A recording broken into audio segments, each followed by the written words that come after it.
Can we or can we not access it? All this talk about the 50th Gate of Binah, and knowing that women have the special quality of Binah, want to access this deep and spiritual, connected state, connection to Hashem.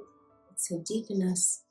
How do we understand it? So some of the things we discovered going through the Rise series, we basically realized is that when a woman is able to rise into her root midah, so for a man, this would be the midah of Chachma. As the Sefer says here, that actually Moshe Rabbeinu represents the midah of Chachma, masculine. As a feminine, our aspiration is to reach our birthright, to reach our full capacity, like Sarah Goracholea, to reach that midah of Binah. Now, when we do that, what we discovered is that reaching Chalabai, we should reach there. We're working on it all the time, but when one reaches there, we just have to understand what that means is that it actually, the 50th gate is when you are wearing a crown. That's what we discovered. That the 50th gate, when you reach it, bingo, it's the same thing as saying you've reached the Keter, because the Keter sits right above, it's flush. It's right there on the head, so to speak, on the attainment of Binah of the 50th gate. So the question is, can we actually touch it? Can we aspire to it? It's a little bit of a paradox how we actually reach it, because it's not in the living thing. It doesn't work with the same rules as the other 49 gates of Binah. The other 49 gates of Binah work via the intellect.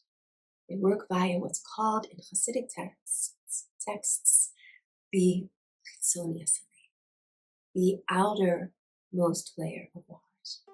But we said you want to get to the 50th, you want to get to the panai, to my face, the panim, as much as would be good for us in this present reality, as much as we can touch and relate to and hold within us in a mysterious way on some level. That comes from the pneumius. There's an inner point in the innermost depths of the heart called the pneumius. That corresponds to the 50th gate of Binah. Now it's fascinating, just scientifically, if you want to use that word, we need a better word, but the mechanics of it technically, if you want to understand how this all works, it says in Sefer Tanya that the moach is sholed al lev, that the mind rules over the heart. That we can't let our hearts, it says in Torah, lo sasur achru lebavchem, achreinechem. It's very in vogue today to say, I'll follow my heart. What does my gut tell me, right? And that's all has a place. But on a very superficial level, it says in Devarim, B'shri libi elech, I'll go according to my heart. That's like what the Rasha says.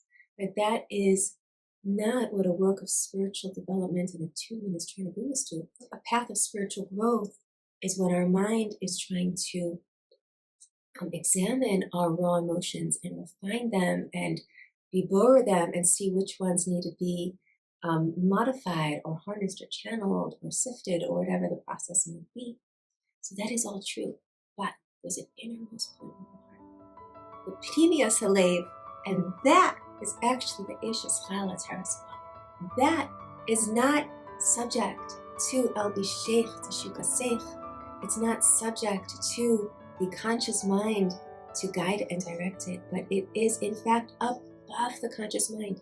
It's that point, that kernel of innermost truth, of emunah, of super conscious knowing, of spiritual clarity that cannot be put into words. Call it intuition, call it what you like, just make sure you're using your terms correct. And that is something that actually the roles reverse, and whereas the mind normally dominates the heart, here, that pneumius shebelev, that entrance to the 50th gate of Binah, which resides in the pneumius halev, it's actually deeply connected to the pinnacle of the crown of the Keter that sits above the head, that sits above Binah, flush with it, like I said before.